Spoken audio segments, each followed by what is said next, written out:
While Lesson 5 demonstrated that not 1 second of action is permitted to be skipped at the joining points of consecutive scenes in planned films, the practice of skipping even whole sequences of action is permitted of necessity in the newsreel type. Suppose you are photographing a ball game. It's not likely that you would want to record it play-by-play. That would take several thousand feet of film. But you would want your audience to feel that it had seen it all. So you'd probably start with some prior to the game scenes in the manner we're showing you. From here on, you shoot only the most spectacular plays as they occur throughout the game. But keep in mind that even though action may be skipped and scenes do not have to be matched as in the controlled action type of picture, they must be tied together sufficiently to give that feeling of a continuous flow of action. Tying together is accomplished by taking numerous cutaway scenes, shots of things and activities which are related to the subject action. In the case of photographing a ball game, the crowds in general and the antics of rabid fans are always good cutaway material. When you edit your picture, cutaway scenes may be inserted wherever there is a jump in the action, thereby smoothing out the continuity. You've certainly observed how often theatrical newsreels revert to the crowd between plays of a game. Newsreels have to constantly resort to cutaway scenes because they have so many scattered odd and end shots to tie together. Yours is the same problem, so you will want to employ the same or a similar technique.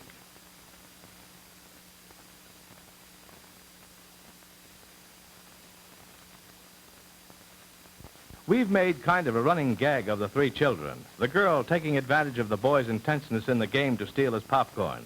Always keep your eyes open between main events. Look for cutaway possibilities. The cutaway scene may also be employed to convey an extensive lapse of time.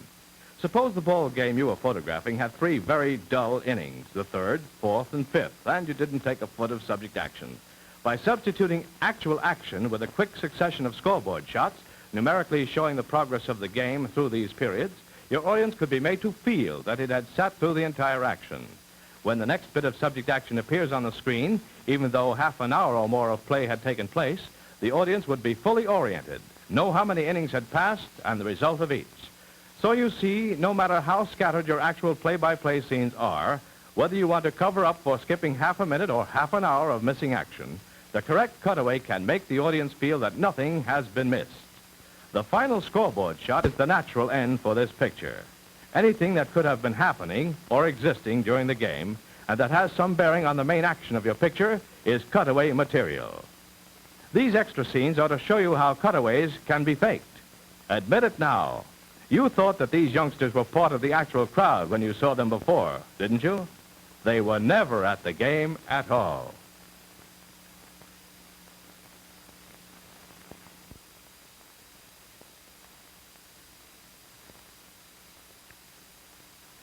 In every cameraman's career, there comes a time when he finds himself possessing some interesting footage which, for one reason or another, is too incomplete to make a sustaining film. Professionals bridge situations like these by shooting extra scenes which build up to and lead away from the problem scenes. The result is a complete subject. Methods of build-up are limited only by your imagination. This man is accomplishing build-up by simply taking shots of his boy writing a letter and keeping the text of the letter confined to descriptions and discussions of people, things, and places contained in the odd and end movies he had of his son. A complete little film story about a boy writing a letter to his pal is the result.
This cameraman isn't taking a picture. He's feeling for one in his finder. Indeed, feeling is the automatic tuning medium for all pictorial composition. When you sight through a finder, you're doing a lot more than making sure that your subject is merely going to be in the picture. You're actually composing a picture and putting a frame around it. You're doing the work of an artist. At last, our cameraman seems to be coming to something. We wonder if he knows why it's promising composition.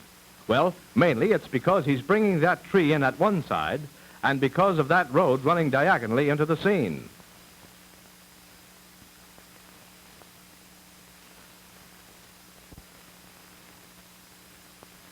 Keeping foliage in the foreground is a great aid to composition. Designers of stage sets have used this technique for ages, utilizing wings on each side of the stage to give the illusion of depth. But depth-giving foreground treatments need not always be trees. Notice how this arch makes the trolley seem to come from way back in the picture. So that you're sure to feel and see what we mean, we are showing you these scenes. First, without foreground treatment, then the almost identical scene with foreground.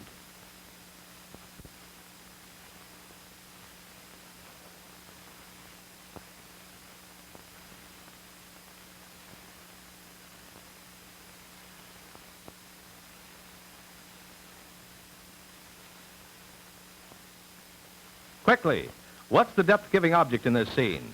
If you thought the lion, you thought right. A lot of confusion here, but if you've spotted the pedestrian sign, you're right again. And here, of course, it's the jutting theater marquee at the left. So you see anything from trees to lifeboats can be used in the foreground as long as it's in the keeping with the mood of the scene. The barber pole in this scene? You're right.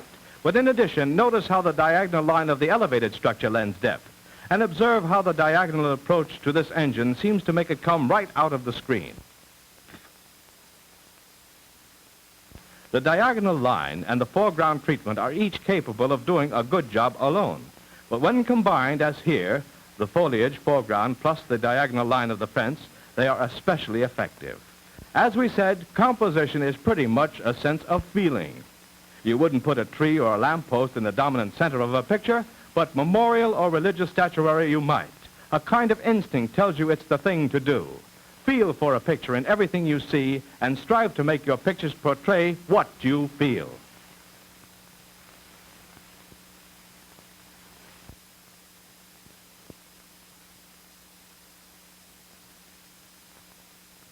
Whether you're going to take color or black and white movies, your first step in setting up lights will be the same. Arrange 2 or more reflectors so that the area you are photographing will be lighted head-on from the direction of the camera and so that there will be an even quantity of light spread over the whole scene. This is called flat lighting. In black and white movie making, a lot more is dependent upon and may be done with lighting, so we'll proceed with lighting for black and white. The second step for lighting the average black and white scene is to throw a more intense light in diagonally from one side of the set. Being more intense, this light casts shadows and creates highlights upon your subjects. Highlights and shadows in black and white photography are what give the all-important illusion of depth and roundness.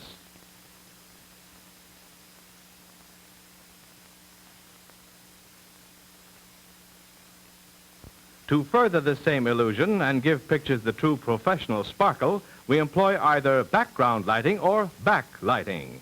Background lighting is the throwing of controlled light upon a chosen area of background, no part of the ray directly touching the subject. Registering an entirely separate plane of light behind the subject in this way tends to make the subject stand out. In scenes where the accent is on romance, you'll find backlighting, the second professional treatment which we mentioned, especially pleasing. But to demonstrate this, we should have a little cooperation from the young lady. Remember me, I'm your husband.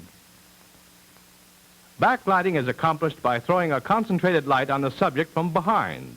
Since the light is now facing the camera, care must be taken to keep it tilted or shielded so direct rays do not shine into the lens. Backlighting will do more to Hollywoodize your pictures than most any other treatment. There is no absolute or set lighting formula. About the only rules that hold true generally are for mystery, suspense, horror, Play your main light from a single source, from almost directly above or from the floor immediately in front of the subject, casting hideous shadows. For comedy and routine scenes, flat lighting will usually serve best. While for romance, let's take another look.